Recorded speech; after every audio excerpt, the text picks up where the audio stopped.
Hi everyone, and welcome to the Dynamics GP Year-End Close webinar. Today we'll be discussing GP Year-End Close, versions supported, and other items included in the Year-End Close and things that you might want to know. My name is Stacy Brown, and I have been working with Brentford Systems for over 7 years now. I'm a Dynamics GP consultant. I do implementations, GP upgrades. I support third-party products that interact with GP.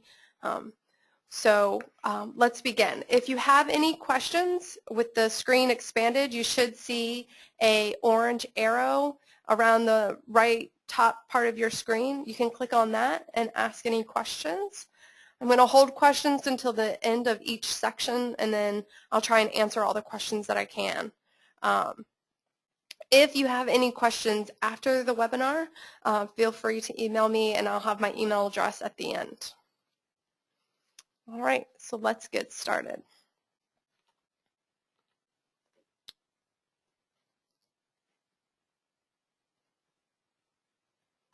Okay, today we will review what GP versions are supported with the year-end update, changes included in the year-end update, installing the year-end update highlights, what order to close the Dynamics GP modules, and your year-end closing steps and hints. So let's get started. We're going to first discuss what versions of GP are supported for the year-end close. If you'll notice here, there are two versions that have a little exclamation mark over on the far right. These versions, so GP 2010 out of the box, which means you do not have any service packs installed on it, GP 2010 Service Pack 1, and there should be an exclamation mark beside Dynamics GP 10 Service Pack 5. If you're on any version of GP 10, it is currently unsupported by Microsoft, and you should contact your Microsoft partner.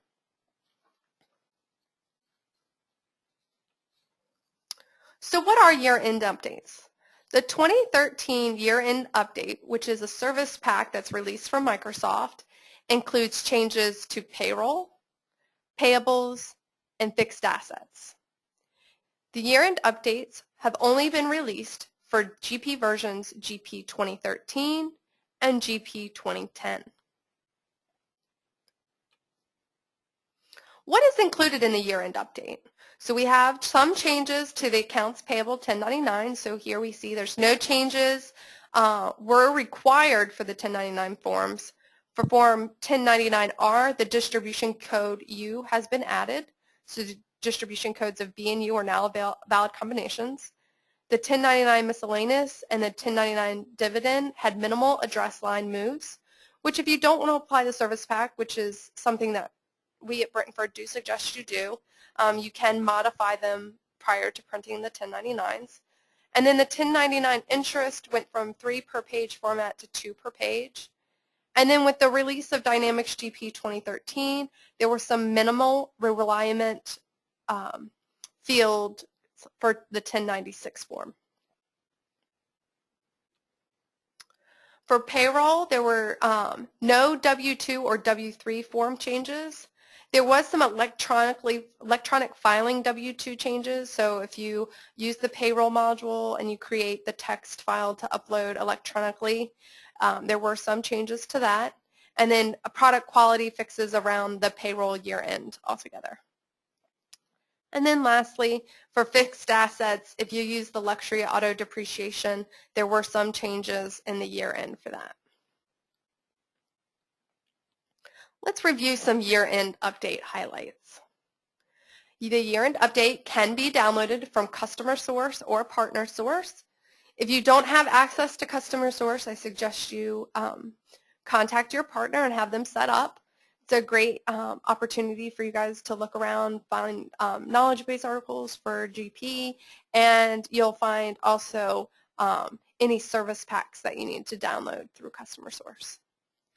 The year-end update doesn't only include those changes to payables, payroll, and fixed asset.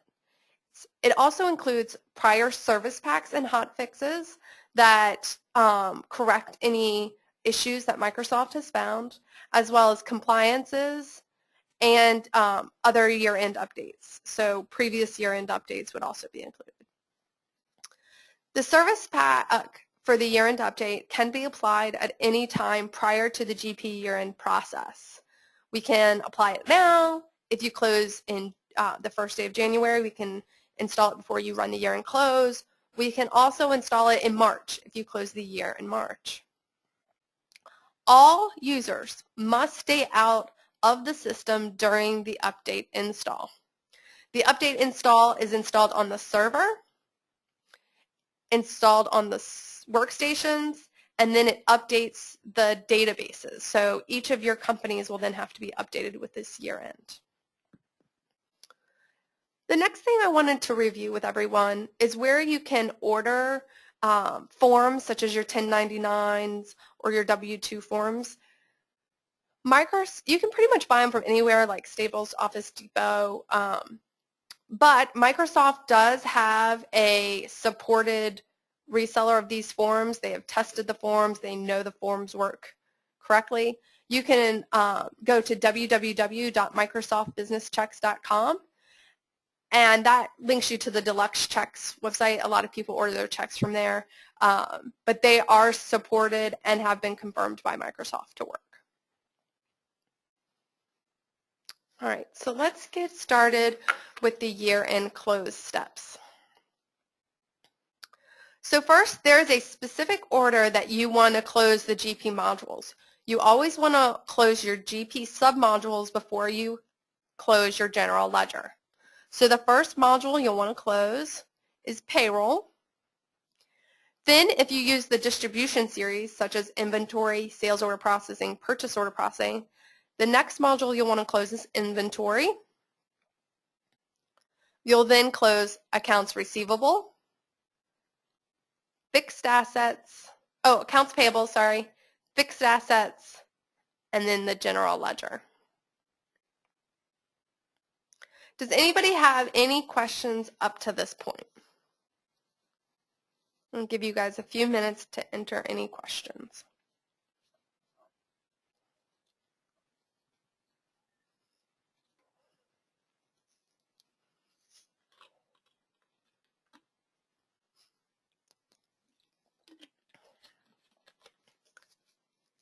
All right, let's go to GP. And we're going to perform the payroll year-end close.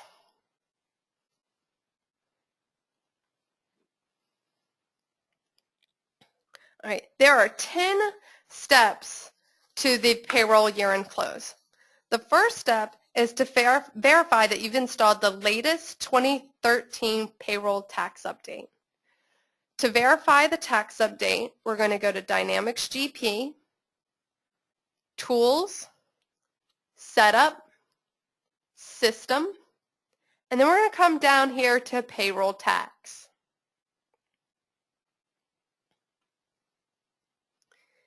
Here you can see my last tax update was on 9/1/2013.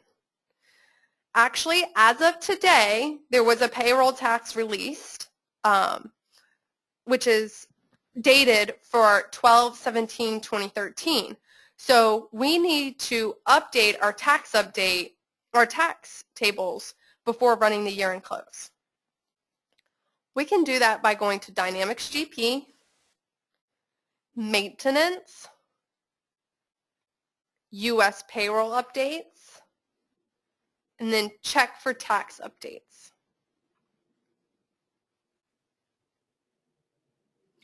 On the tax update method window, you can select either automatic or manual.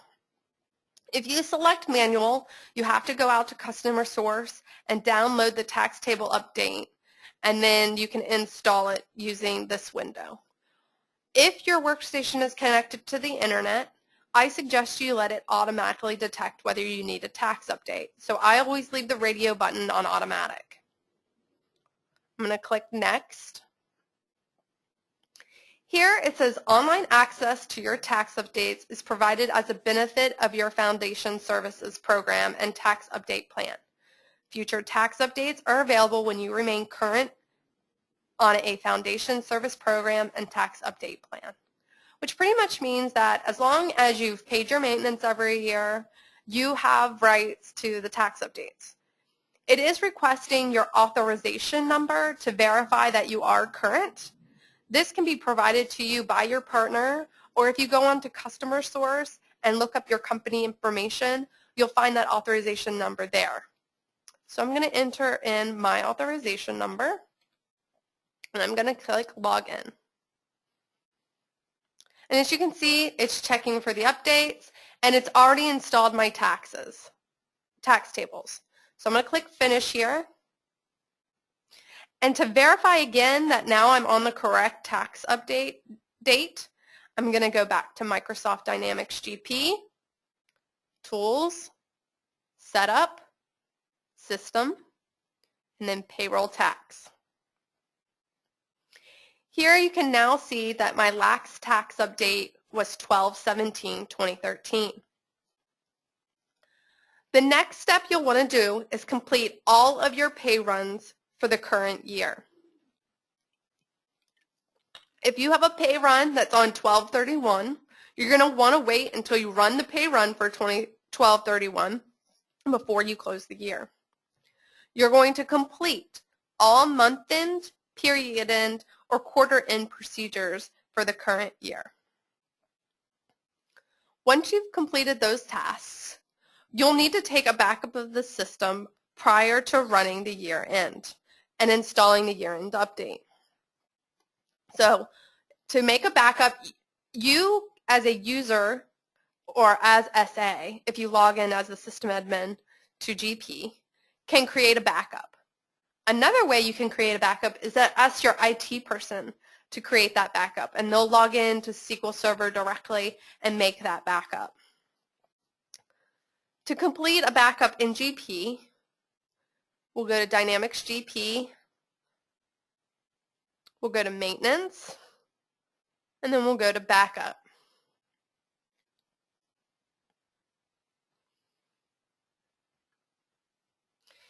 On this first field here, it's asked me the name of the company that I want to back up. So I'm just going to select Fabcam Inc.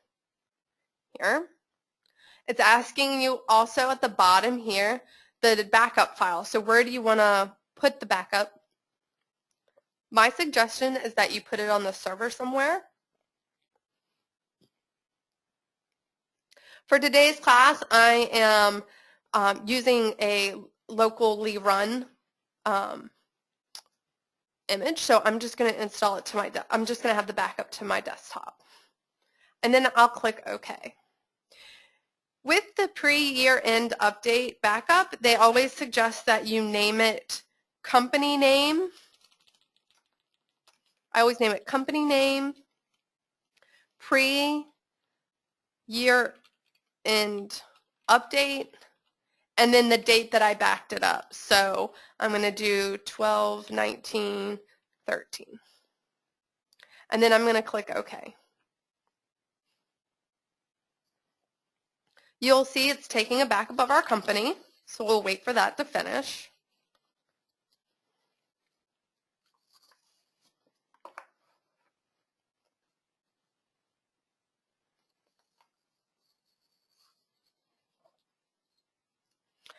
Well, once the backup is completed, it'll say the Fabcam Inc. database has successfully backed up. So we'll click OK. And if we look at the desktop here, you can see here's my backup file. This is great so that if during the year-end update install or in any parts of the process, we can revert back to another stage of the process, okay? So during this whole webinar, we're going to be taking a lot of backups, and I really suggest that you take each and every one of them, because as you're doing each of the steps, if you make a mistake, if the system has an issue or anything, we have a position in time that we can restore the backup. One other thing that I want to note about the backup is that you want all users logged out of the system when you're taking a backup. You do not want any users logged into the system. Right? Now, this is where you'd want to install the year-end updates. Okay?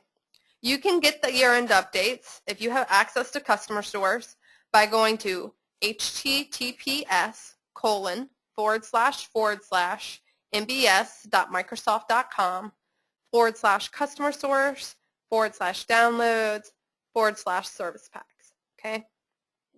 Remember, this year-end update will need to be applied on the server, the workstation, and then GP utilities will need to be run to update each of the company databases. Once you've completed that step, which may or may not take a little bit of time, so you might want to prepare for it and schedule the year-end update install, the next thing you're going to want to do is you're going to create the year-end file for payroll. To create the year-end file, we're going to go to GP, Tools, Routines, Payroll, and then year-end closing. Another way that you can get to this screen is by opening up the payroll homepage, expanding Routines, and then clicking on year-end closing. Right? Here it's asking us what date do we want to create a year-end wage file for the year. So knowing the system, it says I'm currently in 2017, so let's try closing 2016.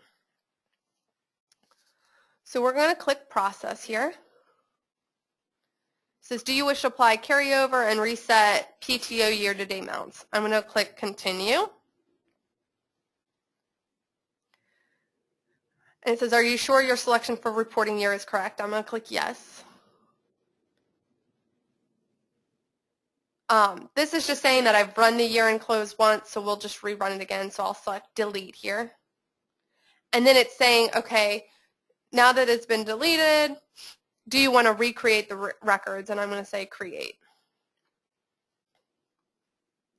What the year-end close does is it creates a year-end file for you, your year-end wage report. All right. So the next step Microsoft recommends that you do is to take a post-year-end file backup. So we're going to go to GP, Maintenance, Backup. We're going to select our company, Fabricam Inc. Like I said before, I'm going to put it on my desktop again, and I'm going to name this one Post-Year-End Close. And I also want to make sure that I identify what module that I've closed so far. So I'm going to put underscore payroll, and then I'm going to put underscore and then the date. So today's date is 12/19/13. And then click OK. You want to make sure that when you're taking these backups that you're being mindful of how much space you have on the drive that you are taking the backups to. So here I'm just checking. I have 66 gigs on my C drive free. So I should be good with all of my backups because I have a small database. I'm going to click OK here.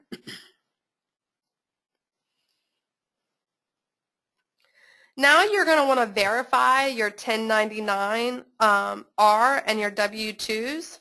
So we're going to go back to Routines, Payroll, and then Edit W-2s. Or if you use the navigation at the top, you can go to Dynamics GP, Tools, Routines, Payroll, and then Edit W-2s. Here you can look up each user, look at their wages and tips, all your information. If you need to modify anything, this is the time to do it. So you can go through each of your employees. To edit your 1099-Rs, you'd simply go to Payroll and then Edit 1099-Rs. And you can see here I don't have any employees identified for a 1099-R, so I don't have any employees in my list. But here's the window that you would use to make any modifications to your 1099-Rs. The next step is to print your W-2s. So to print your W-2s, you're going to go to Routines, Payroll, and then Print W-2s. Here you select the year that you want to run the W-2s for. So I'm going to select 2016. On Print W-2s for, you want to make sure you put normal year end. Is the employee type regular or Medicare qualified government employee? So we're going to select regular.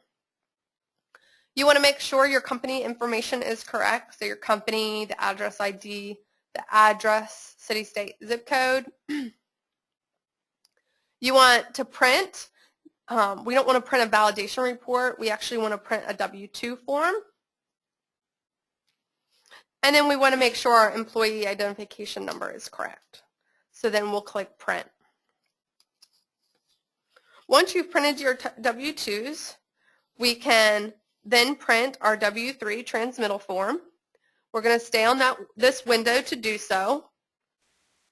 We'll keep the print W-2s for normal year end and the employee type at regular. And then here at the bottom for print, we're going to select W-3 transmittal form. All right, and that'll print our W-3 transmittal form. You can print your W-2s and W-3s at any point. So if you print them and then, a month later you're like reviewing them before you send them out and you say, oh no, I need to correct something, or you print them out and you say, oh no, this is wrong, I need to fix it. You can always come back here and reprint them. You can even choose to print your W-2s for specific employees. So if you only need to reprint one or two, you can do so here with this employee ID restriction. The next thing we'll want to do is print the 1099-R forms and the 1096 transmittal form. To do so, we're going to go back to Payroll Routines. So on my Payroll navigation screen, I'm going to keep Routines expanded, and I'm going to go to Print 1099-Rs. Remember, if you do use the navigation at the top, it's just as simple as going to GP, Tools, Routines, Payroll, and then Print 1099-Rs.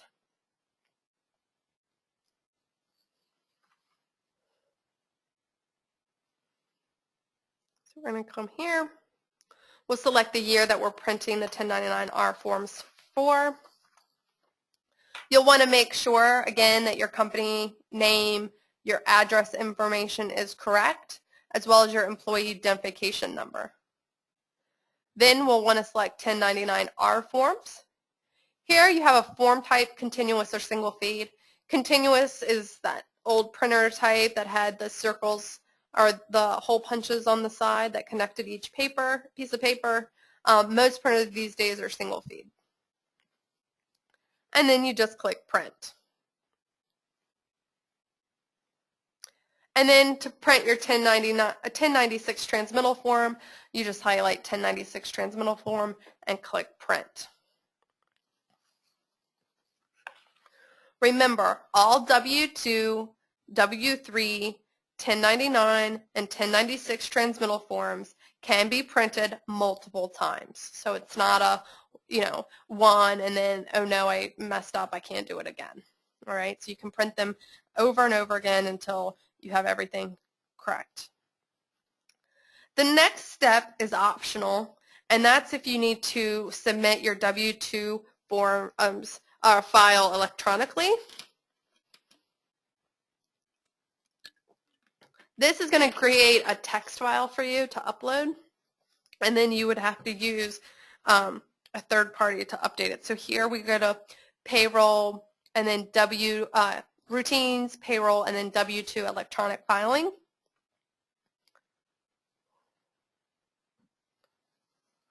And here it just reminds you must register with the Social Security Administration for electronic W-2 filings, and then for more information to visit the SSA.gov website. Here you can include multiple companies in your electronic filing. So you can, if you had multiple companies with payroll, you could have multiple companies listed here, but you'll want to click the checkbox to include them.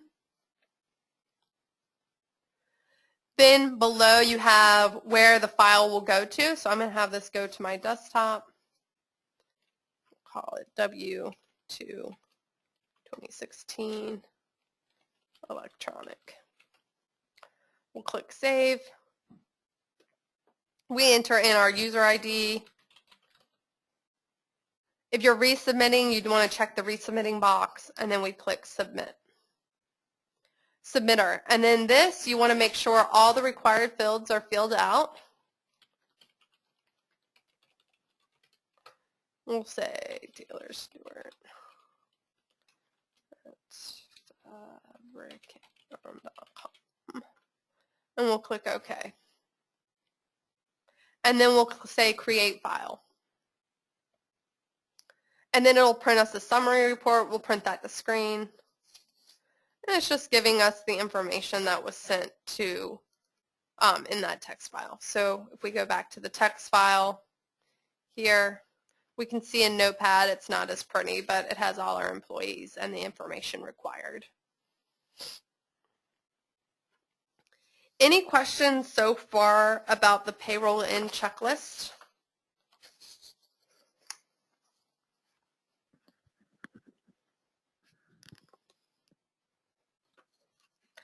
All right. If you use the Human Resources module, you can archive any inactive employees. At this time, this is an optional step. You do not have to do it. Remember, after archiving an employee, you can go to the employee maintenance window to remove the employee from the lookups. So to archive an employee, you want to go to Microsoft Dynamics GP, Tools, Utilities, Human Resources, and then Archive Employee. Or you can come under Expand Utilities over here on the HR and Payroll homepage. And under Human Resources, you'll see Archive Employee. This will archive all information and history for the employee, and then you can go to the employee maintenance window to remove the employee from any lookups. The next step is optional as well, but I always suggest that you do it. At the beginning of the year, once you've closed December, a lot of people are still used to typing in 13 as the year. So to prevent somebody from posting to a historical year, I always suggest we go into GP, Tools, Setup, Company, then Fiscal Periods. Here you'll select the year, so we'll select 2016, and then we'll go down and make sure that the series has been closed. All right. You can open and close a series in this window as much as you want. It's just as simple as unchecking and checking the box. If the box is checked, that means users can no longer post to that module for that period. All right? If the box is unchecked, that means users can post to it as long as it's an open year or one historical year back. So we'll want to check that box, and we'll click OK. The next thing you'll want to do if you are using payroll is when you're ready to run your first 2014 pay run, before doing so, you'll want to go down to GP, Maintenance, U.S. Payroll Updates, and check for tax updates, just in case they've added any additional 2014 tax dates since the year-end update. So remember, you can print W-2s, W-3s, 1099-Rs, 1096, and you can create the W-2 electronic file at any time. Does anybody have any questions about payroll? Give you a few minutes. Sharon asks if you will we be given this information. If you would like the PowerPoint or my checklists that I've created at the end of this class, you can just email me and I'll provide my email address at the end of the class. My checklists are just shortened versions of Microsoft's checklists that have a few little notes added in saying, hey, you can reprint this, no, you can't reprint that, so forth. Okay. Let's move on to inventory.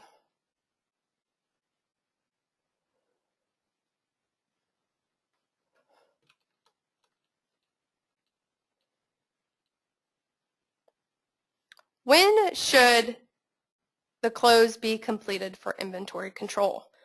The inventory module should be closed at the end of your fiscal year before any new transactions that would affect inventory quantities are posted. What does the year-end close process do and/or affect? The year-end process transfers all summarized current year quantity, cost, sales amounts to last year for the items for which you have been keeping summarized sales history. It updates each item's beginning quantity from the quantity on hand at each site. Zeroes the quantity sold field in the item quantity maintenance for each site and gives you the option to remove discontinued items, remove sold receipts, remove sold lot attributes, and update items' standard costs.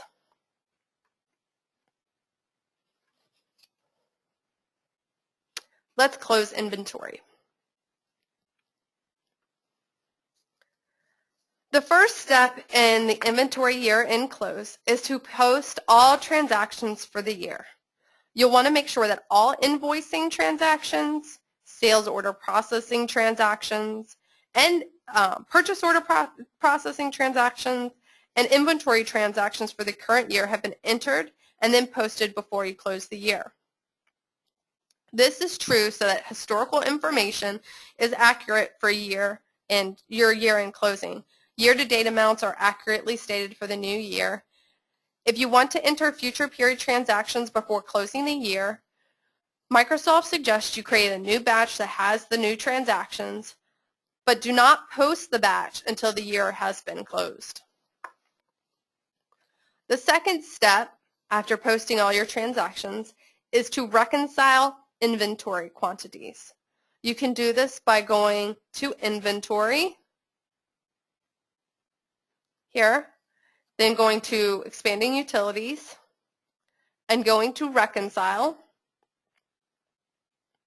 Or you can get to this same window by going to GP, Tools, Utilities, Inventory, and then Reconcile. After you run this process, if any differences are found during the Reconcile process, the quantities will be adjusted. If adjustments are made, they will be reflected on the Reconcile report that prints afterwards. Additionally, any serial numbers and lot numbers that were added for the adjusted items are included. Since serial numbers and lot numbers are added, you may want to change these numbers, and you can do so in the item transaction entry window. So the item transaction window would be under transactions, expand transactions here, and we go to transaction entry. Here you'd be doing an adjustment. You'll enter a decrease adjustment transaction to remove the existing serial numbers and the existing lot numbers, and then you would enter an increase adjustment transaction to enter the correct serial numbers and the correct lot numbers. After reconciling inventory, you'll want to complete a physical inventory count and then post any adjustments. To post the adjustments and enter these adjustments, you'll go to this same window to enter any adjustments. So if you have any inventory, damaged inventory, or a miscount or so, you can correct those numbers here. Microsoft then suggests that you print your additional reports.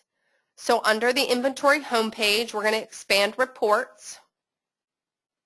And we can find select reports here.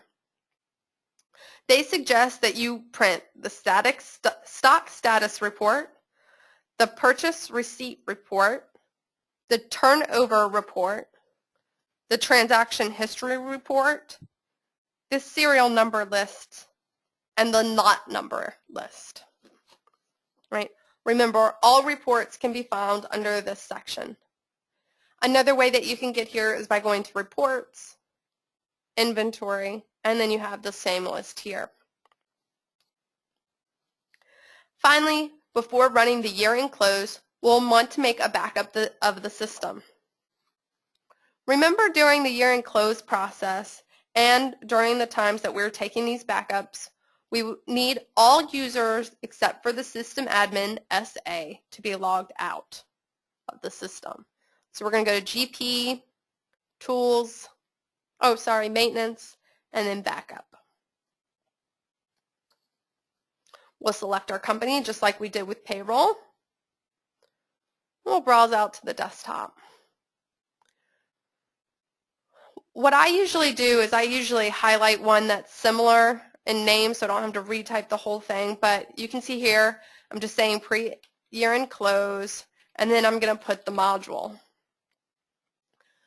Like I said before, I really suggest you take a backup prior to each close so that, say you're at the final step of closing the general ledger, you don't have to, and if something happens and you need to restore backup, you don't have to go through all of the processes that you did from the beginning.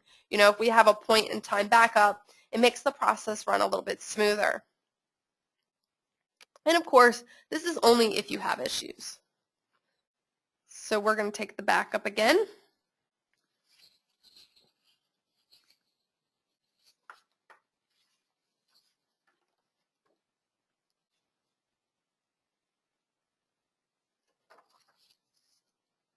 And then again, this message is just telling me that the Fabricam database has been successfully backed up. The next step in the inventory close is to run the year-end close. So we're going to expand routines, and we'll go to year-end close. Another way to get here is by going to Dynamics GP, Tools, Routines, Inventory, and then year-end close. Here in the first top section here we have removed.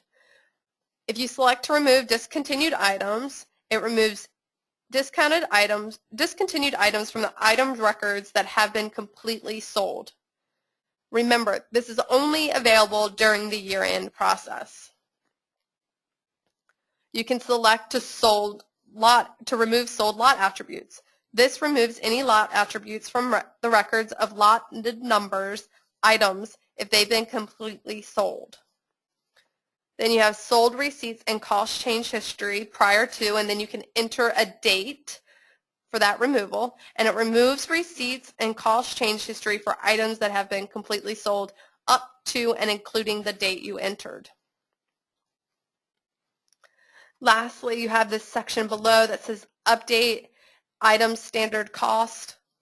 This updates the standard cost for each item to the current cost if you use the FIFO periodic method or the LIFO periodic valuation method. All right. If you use the average valuation method, I believe once you remove the sold receipts and you re-enter purchases, or when you go to sell it again, it will recalculate your average cost based on the current costs of purchasing those items. Once you have selected the items you would like to remove or update, you will click on Process.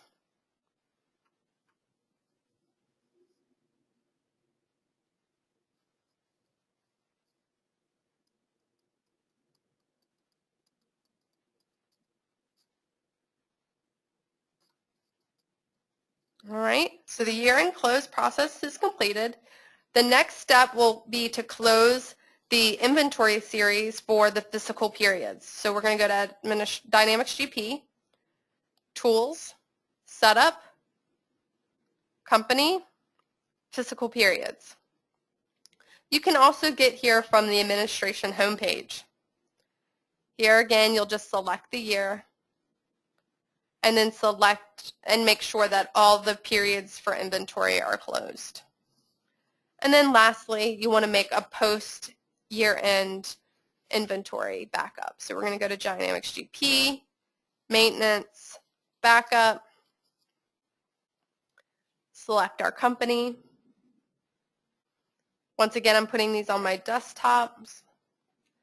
And here I'm just saying the to post year-end close, the module, and then the date. And then you click Save. And then click OK to run the backup.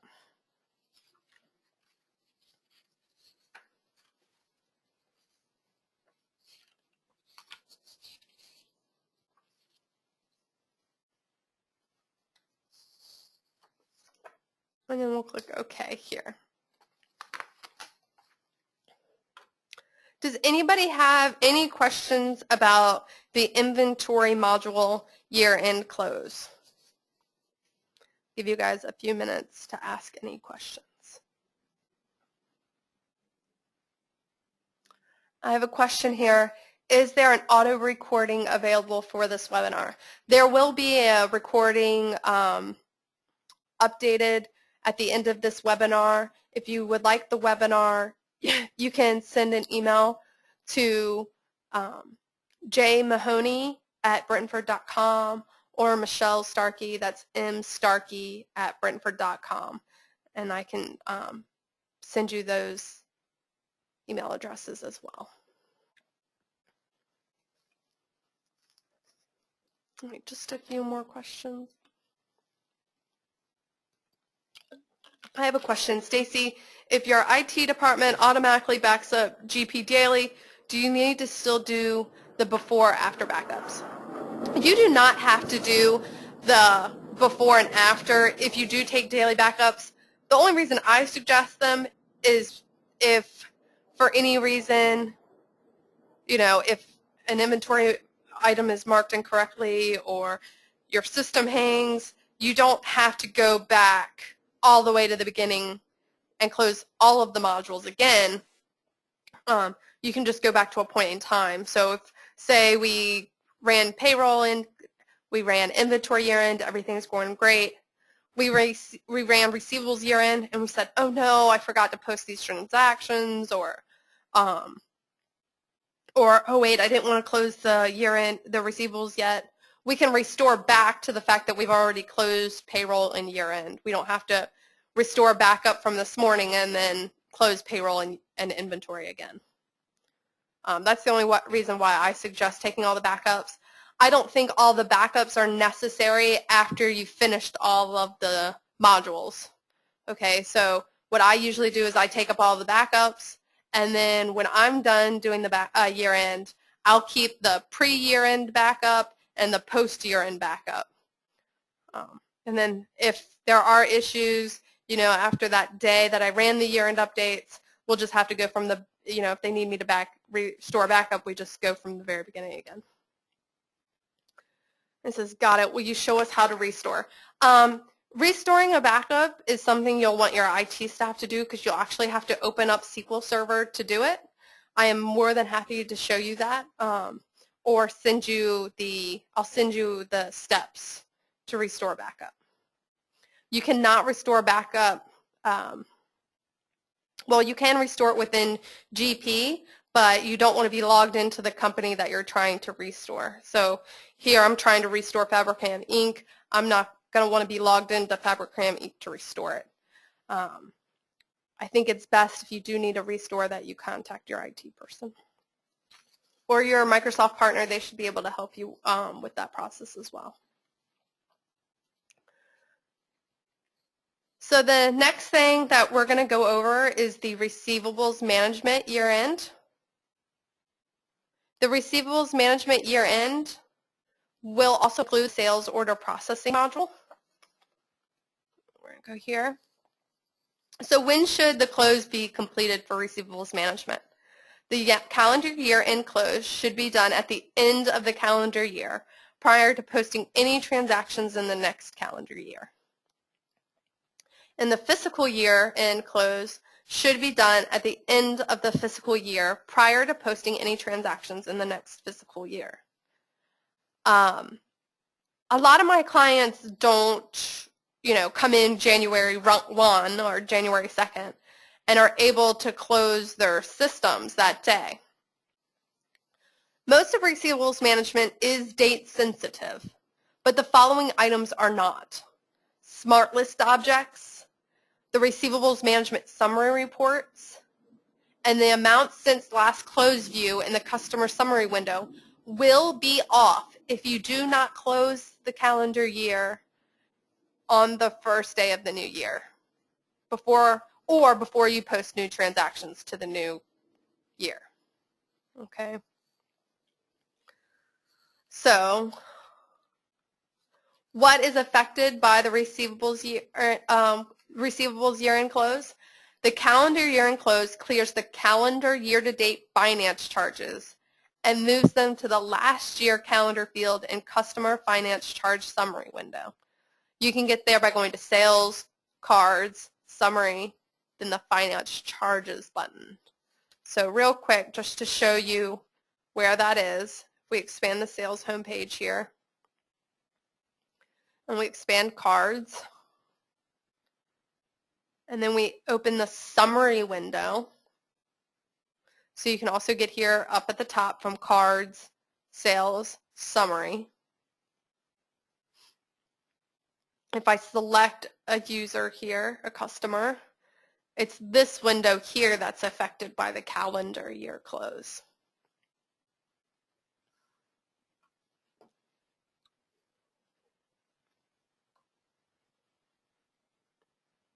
We then have the fiscal year end close, and that transfers all amounts other than the calendar year-to-date finance charge amount to the last year column in customer summary, using the amount since last closed view. Remember, if you do not close the year, the calendar year on the first day before posting any new to the calendar year, or don't close the fiscal year before posting any new receivables transactions, the amount since last close window will be incorrect. So let's do the receivables close. Here I already have the sales home page expanded. So you want to post all sales and receivables transactions for the year. You post all sales receivables transactions for the year before you close the year. If you want to enter any sales and receivable transactions for a future period before you close the year, create a batch that contains the transactions. Next, save the batch. Then post the batch after you close the year. Remember, there are specific fields that are not date sensitive. Those are smart list objects, the customer finance charge summary window, and the amount since last close view in the customer summary window. Microsoft recommends that we make a pre-year-end close backup. So we're going to go to GP, Maintenance, Backup, select the company. Once again, I'm going to go to my desktop. I'm going to say Sales or Receivables, and then click Save, and then click OK.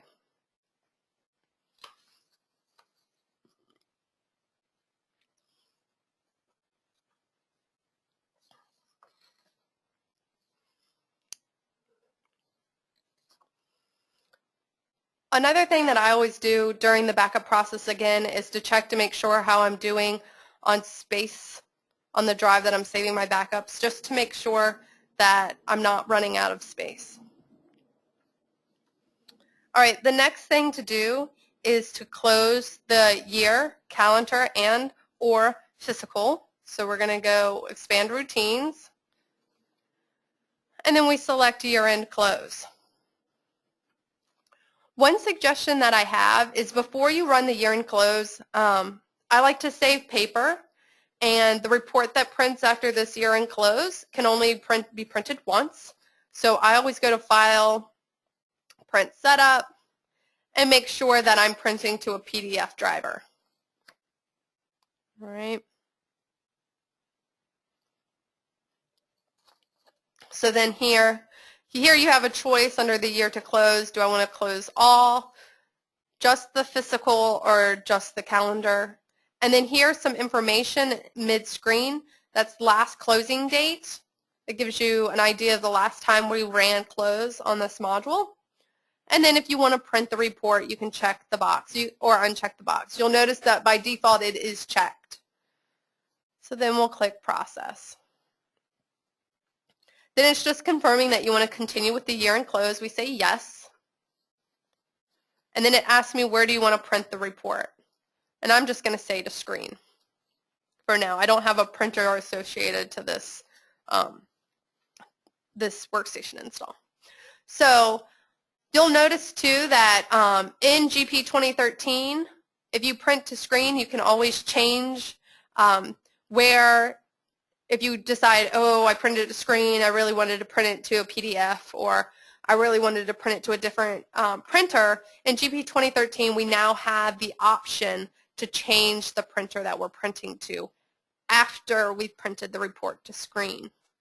All right, I know that was huge for a lot of my clients because if your printer is set up incorrectly in GP before you print the report, then you got to start all over. And in the year-end close process, you don't have that option to start over unless you restore backup.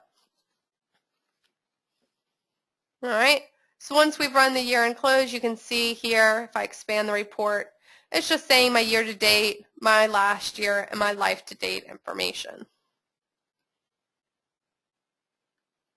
And then it shows me my salesperson information, my sales territory information. And then the last step in the receivables year-end checklist is to make a post year-end close backup. So we'll go back to the backup screen here. I'm sure everybody by now is familiar on how to get there.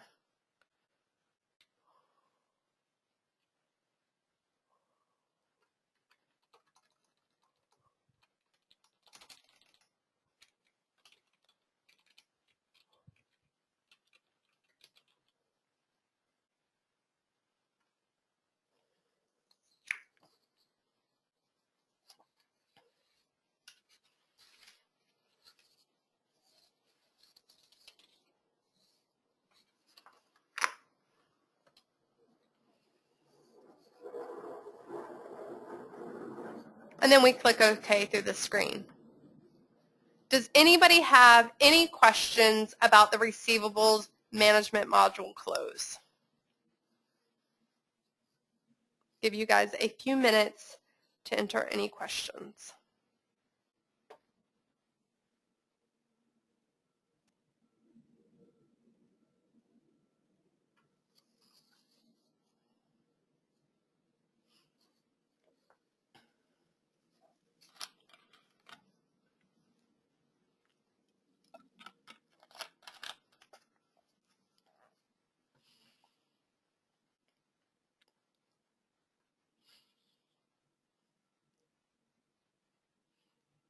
All right, so let's move on.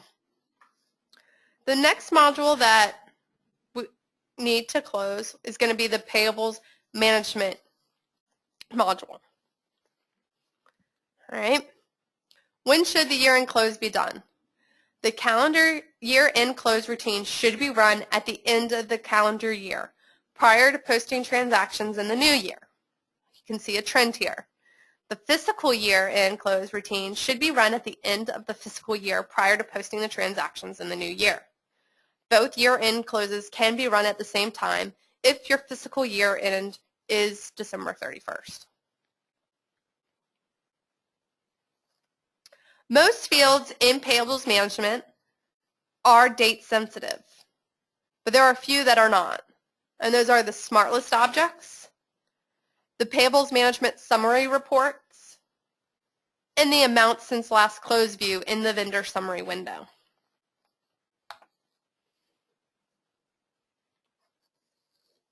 What is affected? The calendar year-end close transfers all 1099 amounts from the year-to-date column to the last year and the amount since last close view in the vendor yearly summary window. The fiscal year-end close transfers all other amounts to the last year column. All right, let's get started on the Payables module close. So I'm going to go over here on the bottom left to Purchasing to open the Payables homepage. Their first step in closing the Payables module is to post all transactions for the year. So you want to make sure all your invoices and all your checks cut up to 12/31 are posted. The next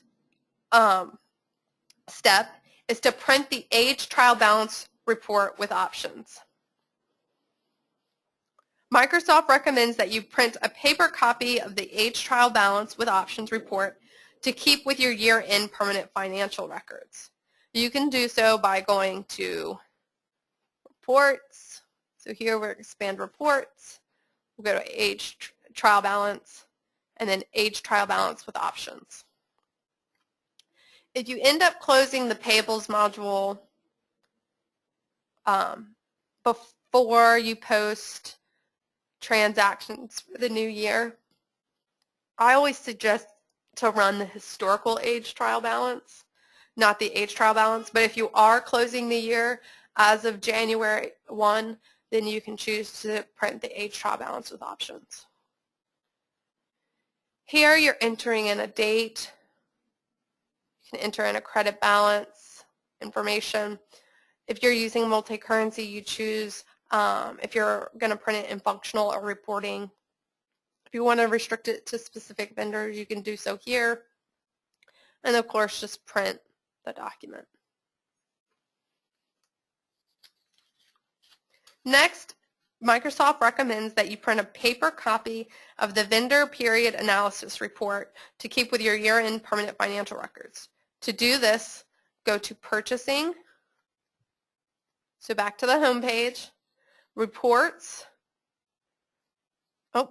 Analysis, and then Period Report. So under this report drop-down, we're going to go to Period. And here we can just print the period report. All right, so you can see what it kind of gives you on your screen. Just information by vendor per period. So the next thing we want to do is we want to make a pre-1099 update backup. I'll show you guys how to do this, but I don't think that it's really necessary. You can do so by going to Dynamics GP, Maintenance, and then Backup. We'll select our company, and to my desktop. I say pre-1099 edits. And then Payables is my module. Click Save and then click OK. The reason I'm running each of these, even the ones that I may not think are necessary, is because I wanted to show you how many backups, if you use all of these modules, you should have at the end of this process. So we're going to click OK here. All right, so we want to verify the 1099 information and edit it if it is required. All right, so Microsoft says that you can verify your 1099 information by going to Routines and then Print 1099. Here, if you click on the Edit list or the printer icon in the top right corner, it'll print the edit list so we can print it to screen. You see I have 0 vendors. Let's see if I have any for 2014.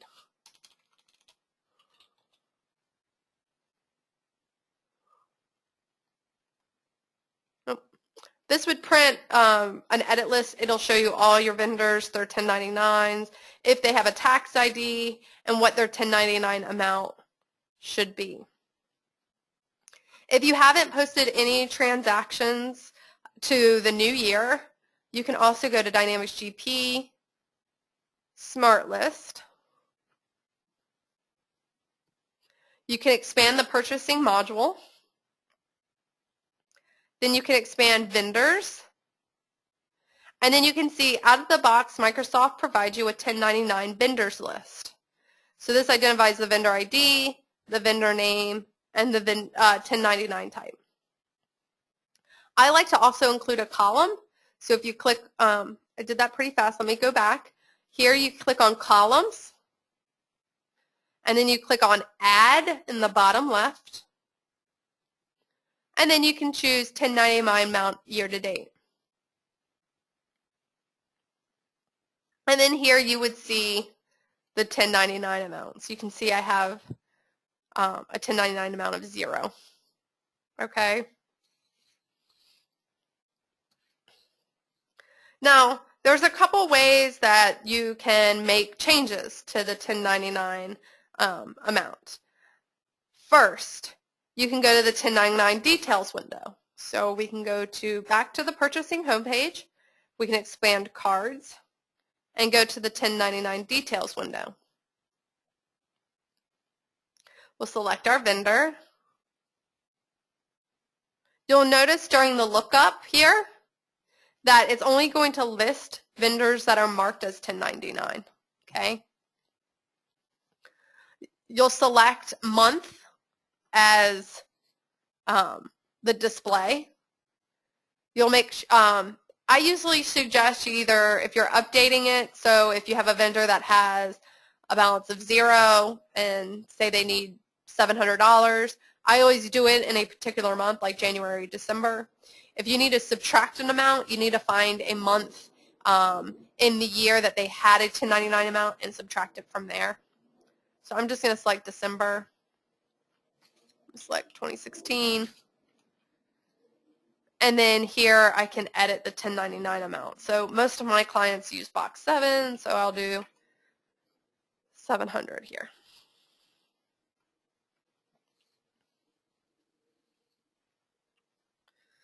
And then in prior versions, you could then also go to cards and then summary.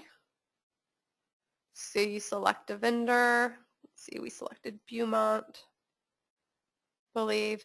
And then you can click on period.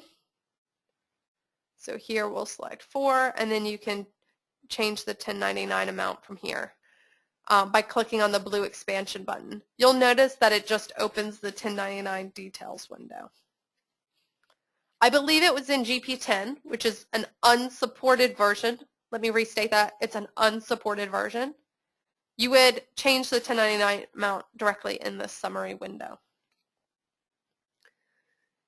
If you have multiple vendors that were not marked as 1099 prior to posting transaction in the previous year that you're trying to close, so we're talking 2013 here, there is a free tool called Professional Services Tools Library that Microsoft, I believe, released to free market maybe 2-3 years ago.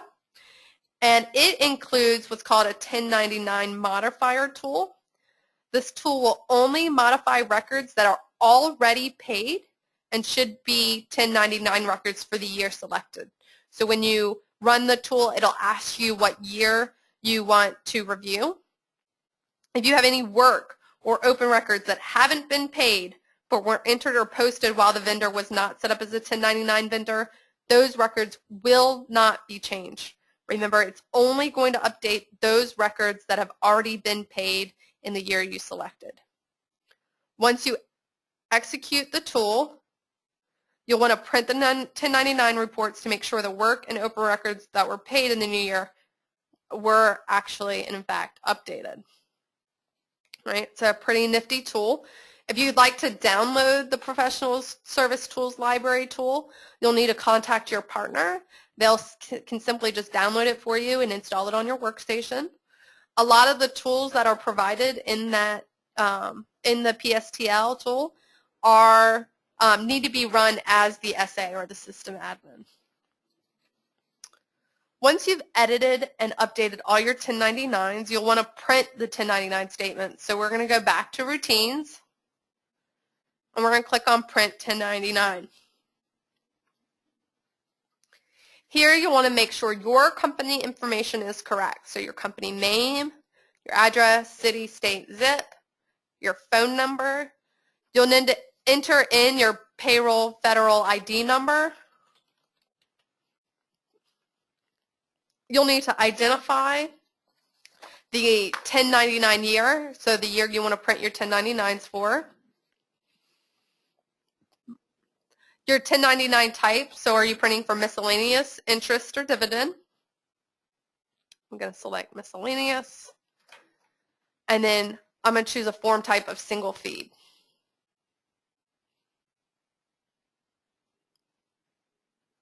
And then your vendor ID if you want to restrict what you want to run the 1099 for.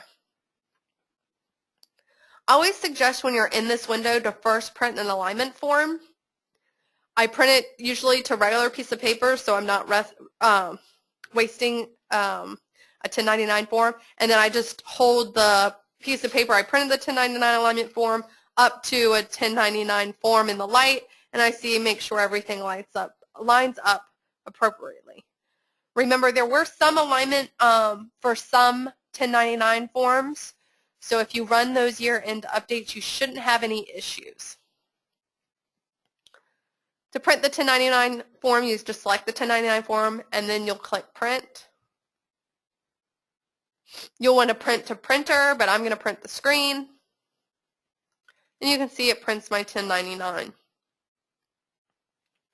In GP 2013, they added the feature to print your 1096. If you're on Dynamics GP 2010, you will need to manually write in your 1096. There is no feature in GP to print that for you. So remember, GP 2013, if you're on the latest version of GP 2013, you have the ability to print your 1096 form. All right, so just once you've completed printing your 1099s, you can then select the ready button to print 1096 form, and then click print. Again, I'm going to select screen, but you should select printer. And here, it prints my 1096 form. Any questions about editing or printing our 1099s? I have one question. Our SmartList 1099 vendors pull all year amounts from the year-to-date field rather than the current year. How do we fix that? My question would be, have you run the Payables year-end close process before? If you haven't, then it would pull in all years. From my understanding, if you run the year-end close process, it's going to pull in the 1099 amounts from the date that you closed it. So it isn't a date-sensitive field. In the SmartList, let me rephrase that. The SmartList 1099 year-to-date field in the SmartList may not be date sensitive, so you may want to check that out. When you're printing 1099s, Dynamics GP is date sensitive, and it will only pull the 1099 amounts for invoices that were paid within the year you're printing the 1099. Okay? So when you're printing the 1099s, the 1099 amount is date sensitive. Any other questions before we continue with the Payables year-end close?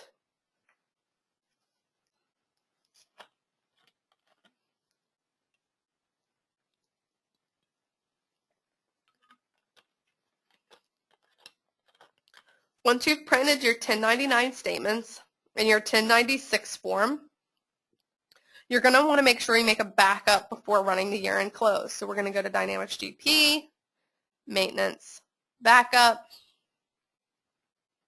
select our company, select where we want to post it to create it to, and then make sure remember the company ID pre-year end close, and then the module that we're closing. And then I always like to add the date that we're running the backup for. So we'll click OK here.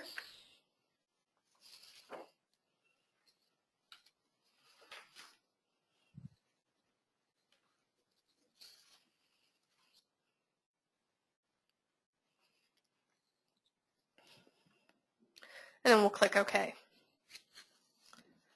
To close the year, we're going to go under the purchasing homepage, and we're going to go under routines and then year-end close. You can get to this same window by going to Dynamics GP, tools, routines, purchasing, year-end close. Here you have a few options to select.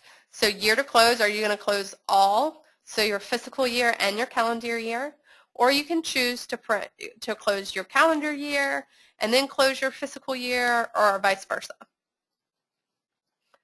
You then have the option to print the report. This report, again, is only printed once, and that's during the close year process. You cannot reprint the report. I always suggest that you print it to PDF, because the report for payables is usually large, and you may or may not need it with your year-end information. So I always print it to PDF and then store it in a safe place. And then here at the bottom, you see your last closing dates, and that's just saying the last time your fiscal year-end was run and your calendar year-end run. This date is not the date that it's for. So it's not telling me I ran the calendar year-end close for the year up to 4/12/2017. The 4/2017 date is the date I clicked the close year button. Okay? So I'm going to click close year. And then I'm going to say to screen, but remember, you should always print it to PDF. You can print it to the printer, but like I said, it's usually a pretty big report. Mine is small. This is only 4 pages, but this is just a test company. All right, I've seen clients have like 256 pages easy. All right. Once you have closed the year, you're going to want to close the fiscal period. So we're going to go back to administration. We're going to go under setup to company fiscal periods, and we're going to go back to 2016 and make sure we close the purchasing series. All right. And remember, you want to make sure at least January 1 is marked off closed for the previous year, because people are so used to entering the previous year when they've come back from the holidays and they're entering in transactions. They're like 1/1/2013, and now we're in 2014. If we have these boxes checked, we can prevent them from posting those transactions. And we can actually, it'll give them an error message, and then they'll realize they need to change it to 2014. The next thing you'll need to do is you'll need to run the payroll tax year-end close. To do so, you're going to go to Dynamics GP, Tools, Routines, Company, and then Tax Year-end Close. You can get there from the administration homepage as well. So if we expand Routines here, under Company, we see Tax Year-end Close. The tax year-end close should not be run until you have closed Receivables Management and Payables Management. Okay? If you download the checklists from Customer Source, in the Receivables Management checklist, it will tell you to close the tax year. Make sure you do not close the tax year until you have closed both the Receivables Management module and the Payables Management module. Right? And to close the year, you just select Close Year, and then you click Process. Right? And then once again, Microsoft recommends you make a backup, a post year-end backup. So here, Fabricam Inc. We want post year-end close, and then we'll say payables.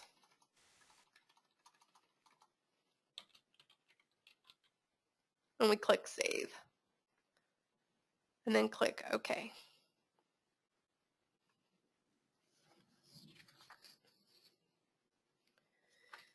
Any questions about the payables year-end close?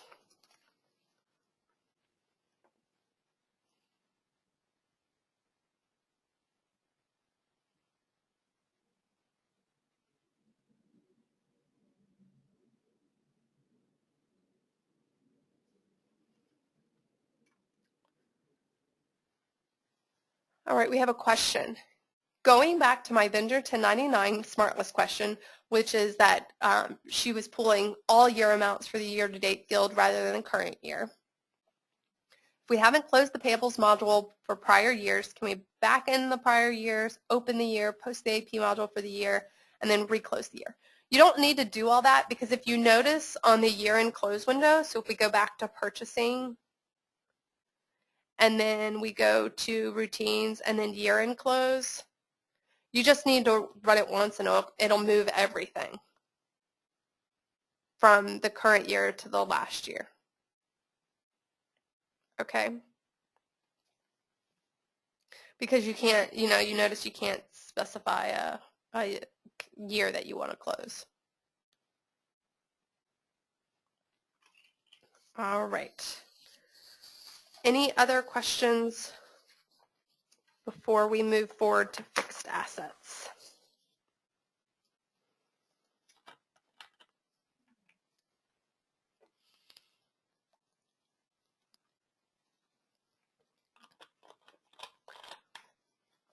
All right, so let's move on to the fixed asset module.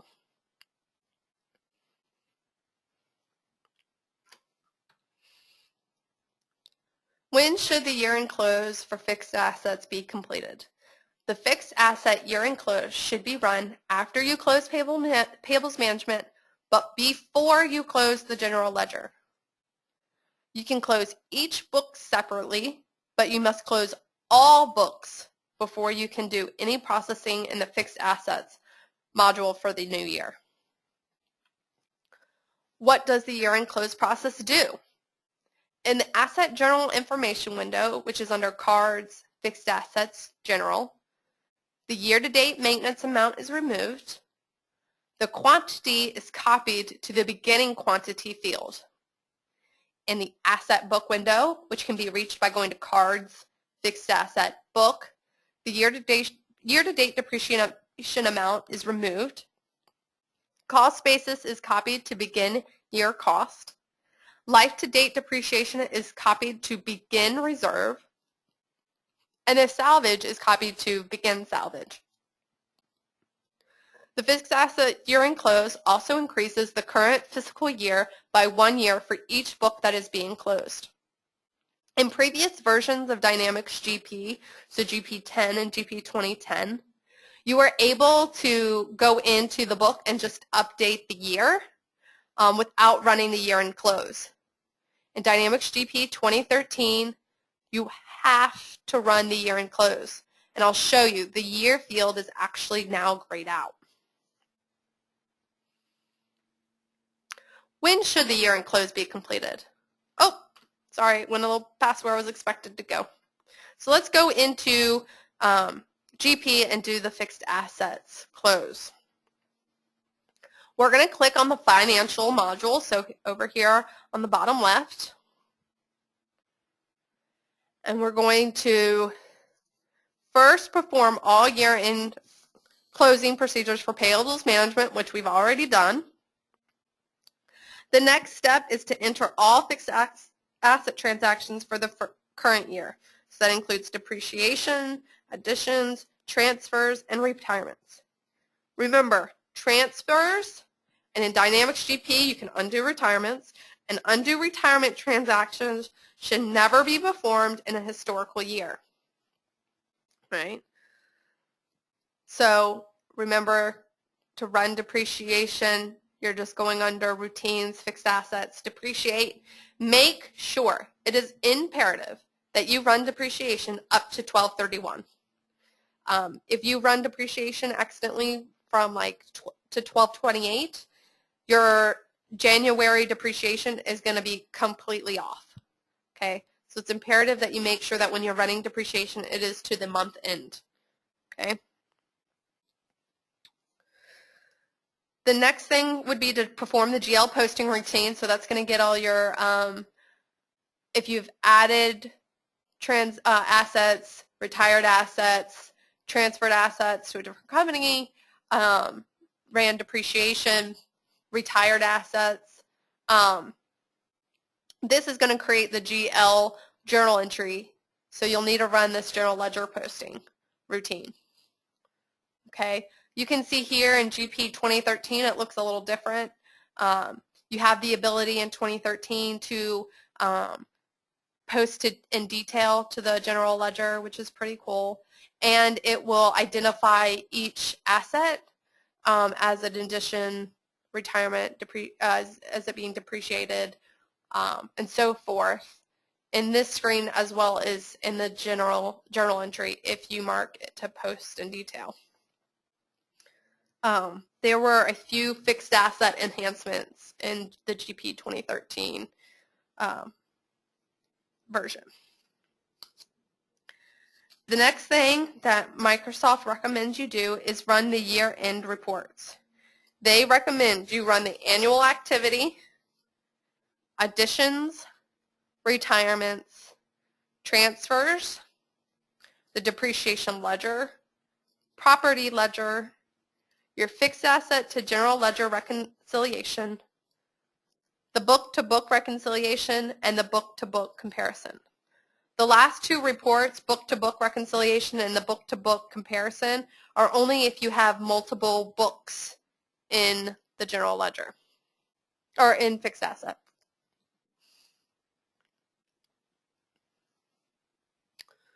All right. You can find all of these reports by going to Financial homepage, expanding reports, and you can find all those reports within these options here. The next thing after you've run the reports, you'll need to verify that the asset calendar is built correctly. So under Financials, we're going to expand the utilities. We're going to go under Fixed Assets, and then Build Calendar. And it looks like it's been moved somewhere else in 2013. Let's go under Setup here. Oh, here it is. So under Setup and then Fixed Assets Calendar. Here you would select your calendar ID if you're in GP 2013. If you're in GP 2010, you should just see your calendar. Here we'll notice 2017 is here. To verify, we just click on the Verify button. It says Verify Fixed Asset Physical Periods will now be performed. Click Continue. We'll click OK. And then we'll print this to screen. And you can see some things were missing and some things are okay. So we'd need to correct these missing objects and then we'd be all right. The next thing we'll need to do is verify that the quarters are set up. In GP 2013, you can go just click on quarters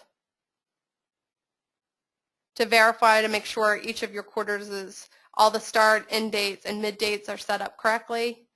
In GP 2010, you're going to need to go back to the setup window and under fixed assets, go to quarter. And then your window will look slightly different than this one. You'll have a drop down to select up here that will ask you to select the first quarter, second quarter, third quarter, fourth quarter. I believe it's the field under year.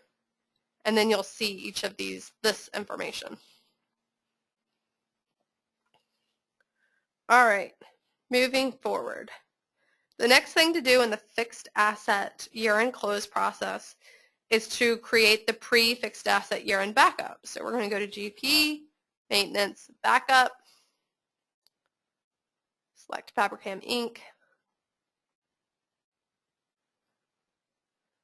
select pre-year-end close, change our module here to fixed assets, and then click Save, and then OK.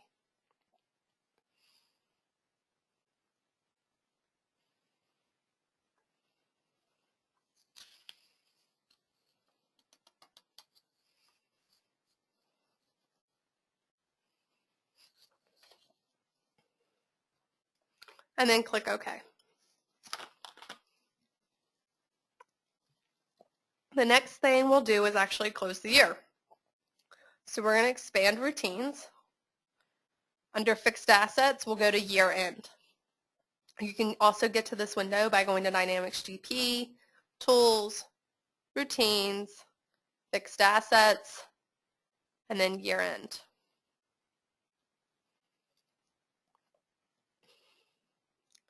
Here I can select to close each book one at a time, or I can just select all and it'll close all years.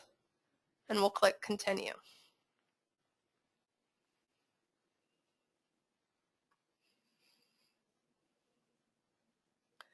You will notice that after the year-end close procedure for fixed assets is completed, a report is not generated. Okay, so a report will not print after you run the fixed asset year-end close. Once it's complete, we can go to the setup window. So I'm going to expand setup here. And under fixed assets, I'm going to click on book. I'm going to select a book. And then you'll notice that my current fiscal year will increase by 1. You'll notice it says 2008. Remember, this is a demo company. It's a demo image, so the dates aren't correct. Another thing to notice, like I said earlier, with GP 2010,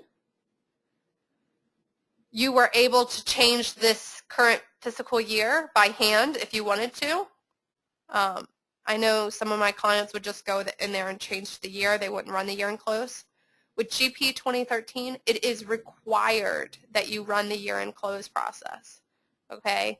And you can see that it's grayed out. I can't even update that field, okay?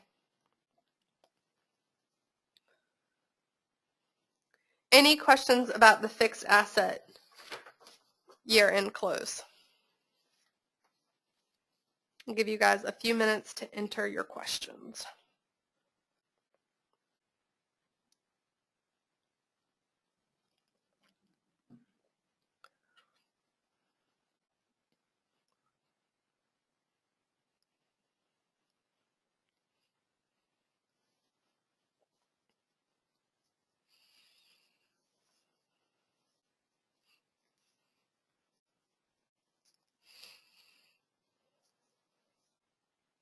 All right, so let's move on to the general ledger year-end checklist.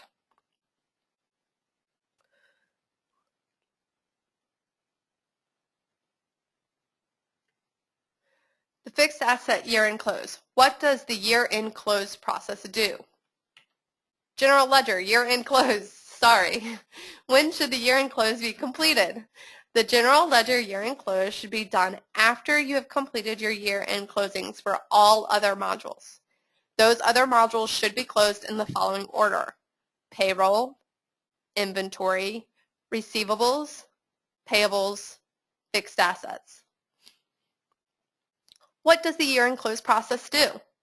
The year-end close process for general ledger closes all profit and loss accounts out to retained earnings, leaving the P&L accounts with a zero balance at the beginning of the new year. For all balance sheet accounts are updated with the beginning balance in the new year, which will be the same as the ending balance for the year you are closing. So remember, if you don't run the year-end close as of January 1, you will not have beginning balances for the next year until you close. The retained earnings accounts are updated with the amount from the P&L accounts if you close to one retained earnings account, or with the amount from the P&L accounts in that division if you close to a divisional retained earnings. The retained earnings accounts are only balance sheet accounts that should have a different beginning balance than the ending balance from the year you are closing. The fiscal period tables are updated to mark the year that you are closing as historical. All right, so let's close the year. The step I'm about to show you can be done before you start the year-end close process, or it can be done during the general ledger year-end close process. You want to make sure the next year is created before you close last year, or even before you come in and try to enter transactions for the new year, because if you don't create the fiscal periods for the new year, you won't be able to enter or post transactions to those periods. So we're going to go under financial, or we're going to go under Dynamics GP, Tools, Setup, Company, and then Fiscal Periods. You can see here, if I select 2018, so say I'm closing 2018, I need to create the 2019 year. So I'm going to click 2019 here in the year field, and I'm going to tab off. The first date and the last date should default for you to the next year, but you'll want to verify that those dates are correct. So my first date is 01/01/2019, and my last date is 12/31/2019. Those are correct. Then here, also at the bottom here, we need to check the number of periods. So we have 12 periods. In GP, you can have 367 periods. That accounts for a leap year and 1 audit period. Most of my clients don't have an audit period, but it is an option. The next thing you want to do is click Calculate.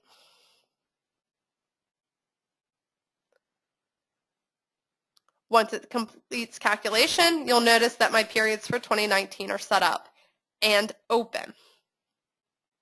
I always usually close all of them and then just open the periods I want users to be posting to. All right, I'm going to click OK here. Remember, before closing the general ledger, you need to completely post doing all posting procedures and closing procedures for all other modules. And by all other modules, I mean payroll, inventory, receivables management, payables management, and fixed assets, as well as the tax year-end close. You'll want to post the final adjusting entries in general ledger. This is a recommendation by Microsoft. If you close, say, January 1 when you walk in the door, January 2nd when you walk in the door, and your auditors come in March, you do have the ability to post to 1 historical year back.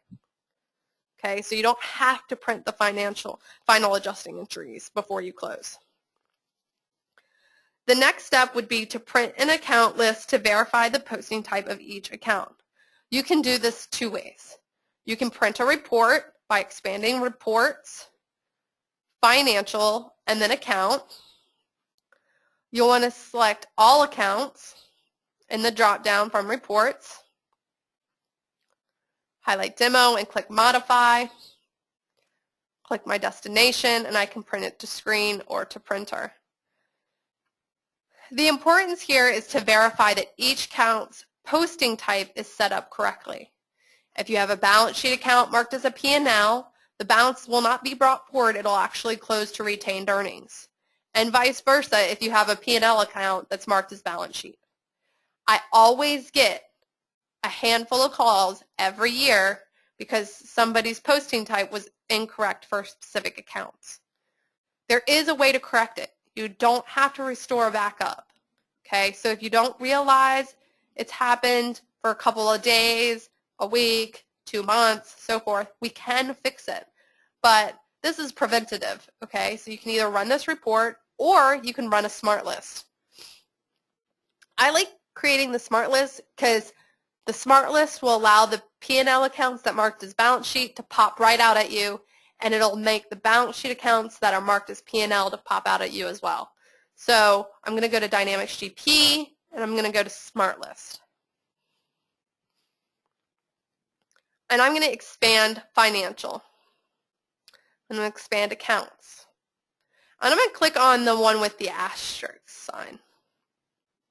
This includes all accounts that were created. All right, I want to know what accounts are marked as balance sheet that should be marked as P&L. So what I like to do is I'm going to go to search. So I'm finding any items marked as balance sheet that should be P&L, and I'm going to go to posting type.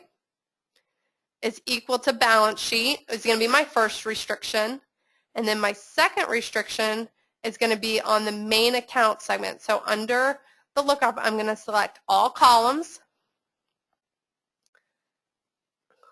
and I'm going to select main account segment. And I'm going to say is equal to or greater than and a value.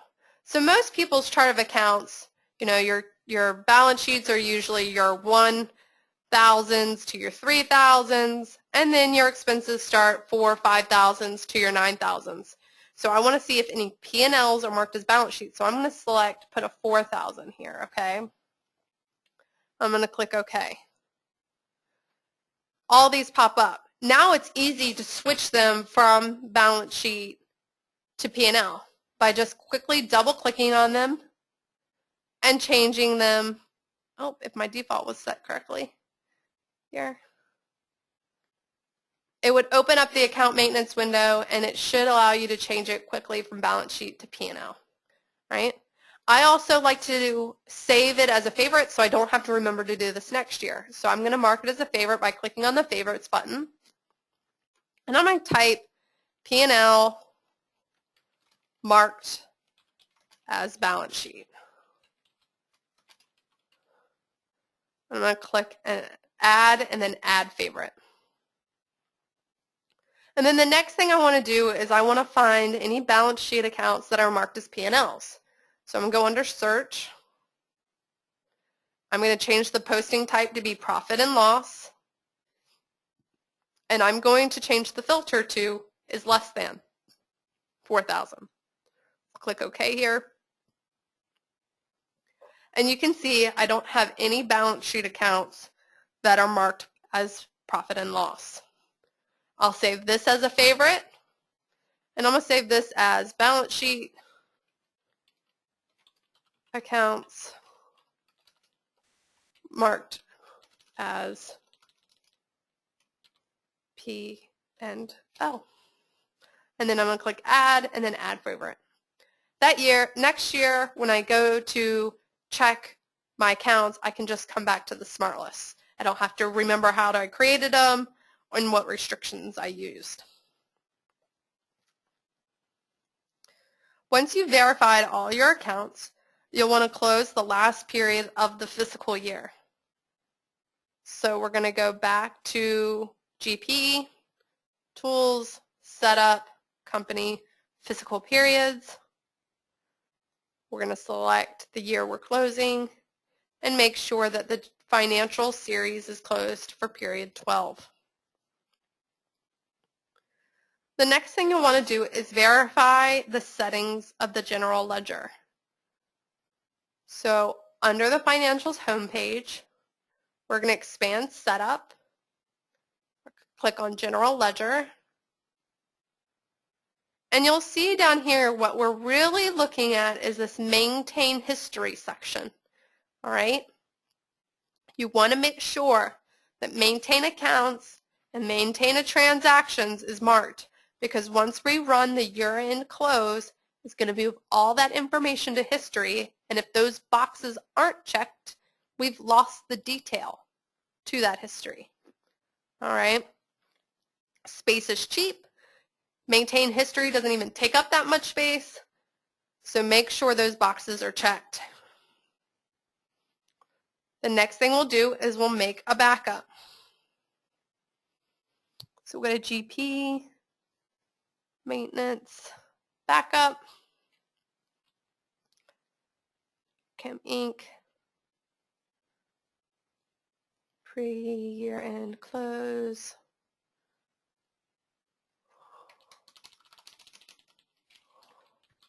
Financials, click Save, and click OK.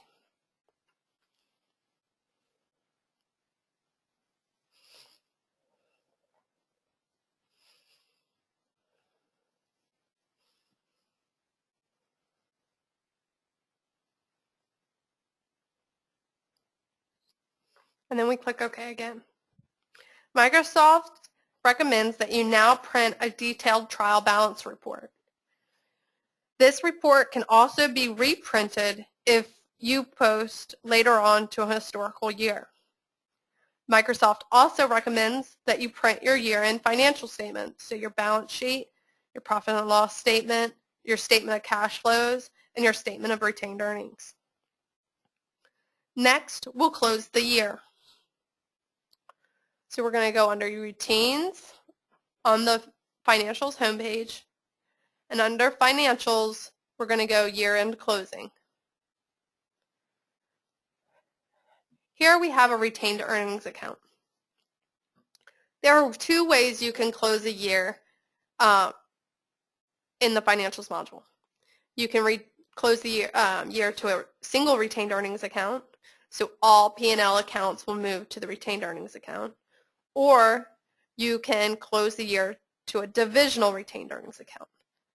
And what that means is during the setup process of the divisional accounts, you can decide which segment you're using as your divisional segment, and any account that has a unique division segment will close to a unique retained earnings account with the same segment ID.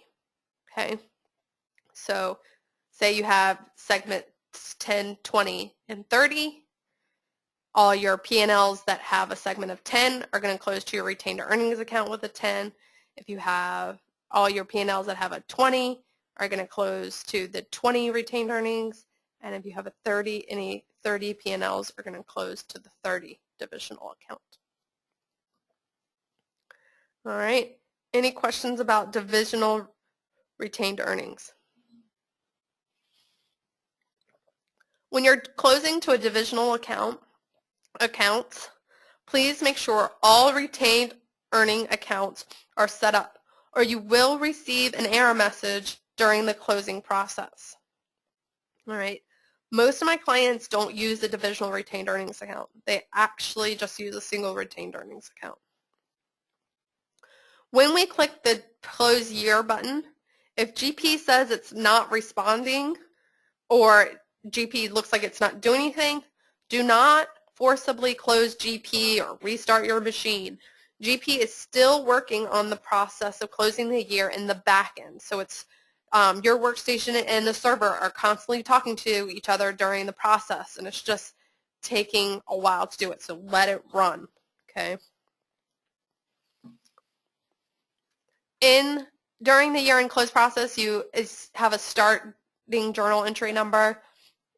It's just information only. You don't need to worry about that. Some people do restart their journal entry to 1 for the next year. I've had one client I've seen do that, but the journal entry number just needs to be unique for the next year. Where it says year, this is the year we'll be closing. So right now we'll be closing 2014.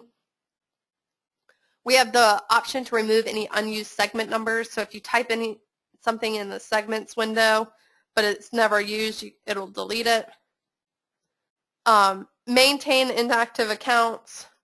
So we'll check maintain inactive accounts and say all inactive accounts. And then we can click the Close Year button. When we run the Close Year, in GP 2013, we now have a status bar. You'll see here we get an error message, a single-use batch or quick journal entry transaction has not been posted yet. Do you want to continue closing? You click Continue. And then here you can see I now have a process bar on the steps that are being completed. If you're on GP 2010, you do not have this process bar, but please know that if it looks like GP is not responding, it is. It's just taking a minute because it's moving all your balance sheet accounts to the forward, and it's moving all your P&L accounts to retained earnings, and it's moving all of that information to some historical tables. So all that activity takes a little bit of time. Okay. Here is my multi-currency year-end closing journal if you use multi-currency. That report that printed can only be printed once. So make sure you print that to retained earnings as well. PDF as well. Now you can change any budget figures for the new year, print any financial statements for the new year, and you will have beginning balances. And then finally, Microsoft always recommends you take a backup after you close.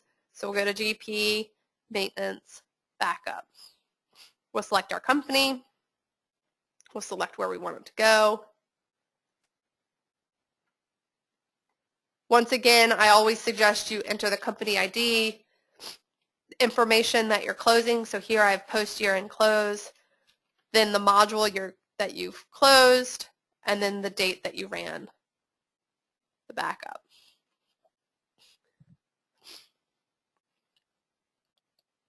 Any questions about the financial series year and close?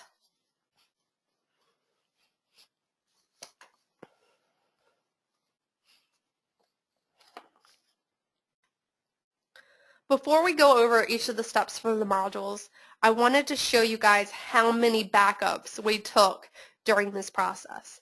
Okay, we closed payroll, inventory, receivables management, payables management, fixed assets, and the general ledger. And I have 1, 2, 3, 4, 5, 6, 7, 8, 9, 10, 11, 12 backups. So in this whole process, we've taken 12 backups. Now with some companies who have large databases, 12 backups is going to take up a lot of space. And for other companies who have smaller databases, 12 backups isn't going to take that much. What I like to do is after I've run the GL financials year and close, I usually have the client go in, run some reports, let's make sure everything looks good. I even wait a couple days just in case somebody finds something that we aren't expecting. And then I go in and I delete all the backups except for 2. I do the first pre-backup I keep for pre-year and close, and I always keep the last for the post-year backup. Okay, so we can restrict 12 backups to 2. All right, let's go over the steps that we completed.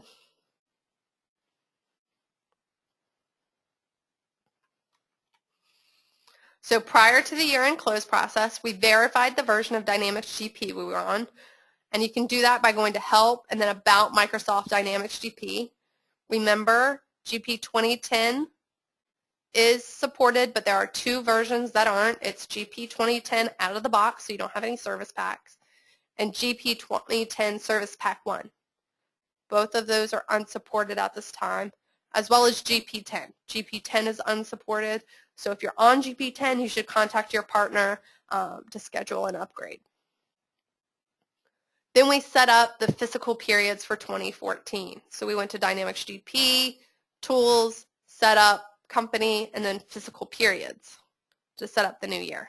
Remember, until a new year is set up, you will not be able to post transactions to the new year in your subsidiary modules or the general ledger. In the U.S. payroll year-end closing, we verified the version of GP. We completed all 2013 pay runs. Prior to running all the 2013 pay runs, we checked the tax update. We completed and verified the period end reports. We verified W-2s and 1099-Rs. We made a backup. We installed the 2013 year-end update. Now remember, the tax update and the year-end update are different. The year-end update is actually an install, so you install it on the server, the workstations, and it updates the databases. And then you have your tax update, which actually it just updates the tax table. We created the year-end wage file by running the year-end close process, and then we made a post-year-end wage file backup.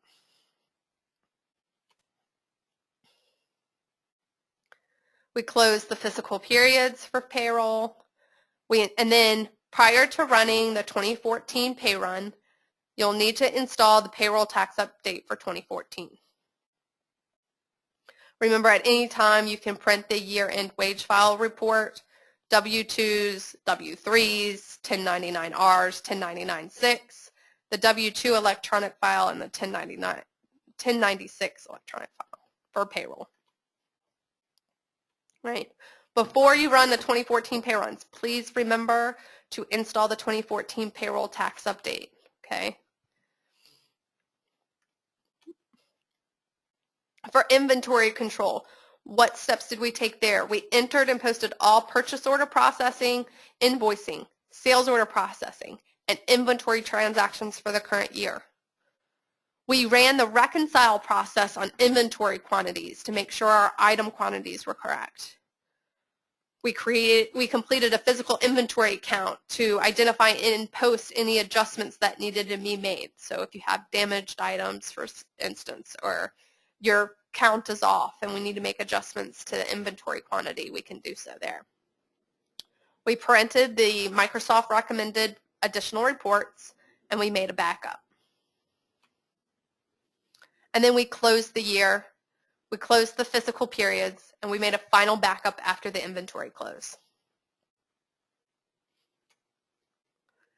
We then moved to receivables management, where we posted all sales and receivables transactions. We made a pre-year end closing backup, and then we closed the year. For GP 2010, you can go to GP Tools, Routine, Sales, Year-End Close, and then GP 9, you just go to Tools, Routine, Sales, Year-End Close. If you are on GP 9 or GP 10, please contact your partner. You are no longer on a supported version, and if you pay your maintenance, you have that version available to you, the newest version's available to you. We closed the fiscal periods. Here it says to close the tax year, but remember, you don't want to close the tax year until you've closed receivables management and payables management. And then finally, we made a post-year end backup. What did we do for payables management? We posted all transactions for the year. We printed our age trial balance report. We made any pre-1099, we made a 1099 edits backup. We verified and edited our 1099 information. We printed our 1099 statements, and then we made a pre-year end backup. Your 1099s can be printed before or after the year end. It is date sensitive, so you should be fine there. And then to close the year, you just go to GP, Tools, Routines, Purchasing, and then Year End Close. We closed the fiscal period for purchasing, then we closed the tax year, and then we made a post-year end backup. What steps did we take for fixed assets? We performed all payables management closing procedures. We entered all fixed asset transactions for the current year. So that's any transfers, retirements, or additions. We depreciated all assets through the last day of the current year. Very important that you run depreciation as of 12/31. I cannot stress that to you enough. We performed the GL posting routine. We ran any year-end reports. Note, your year-to-date depreciation amount for the previous fiscal year are not kept in fixed asset management. Therefore, you must print any reports that contain this information prior to closing. We confirmed the fixed asset calendar was built correctly, and we verified the quarters were set up correctly as well. We created the pre-closing backup and performed the year-end closing routine. And lastly, the general ledger module. What steps did we take? We completed the posting procedures for all other modules, so payroll, inventory, receivables management, payables management, and fixed assets. We posted final adjusting entries to general ledger. Remember, you do have the opportunity to post to one historical year back. So if you have financial adjustments from your auditors after closing the year end, we can. We printed an account list to verify the posting type for each account. Remember, we went through the suggestion of creating the smart list that provides a quick and easy vehicle to verify each account's posting type. We verified the settings in the general ledger to make sure it was maintaining history for accounts and transactions. We made a pre-year and close backup. We closed the fiscal year.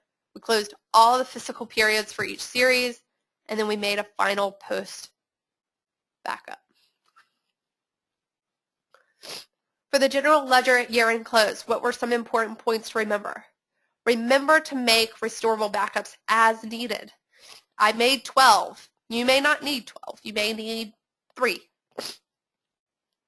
Make sure that you have enough free space on the server to allow for the GL 20,000 table to double in size. If the drives that your SQL database are residing on are getting tight, your IT person probably knows, but you should probably, ask him about it, because when you run the year-end close, it's going to increase those databases by a little bit, okay? Have all other users out of GP when you perform the year-end update and year-end close process. The year-end close routine may appear to hang at 50%, but it's still processing, so let it run. Does anybody have any questions about the year-end close? We'll give you guys a few more minutes to ask any more additional questions that you may have.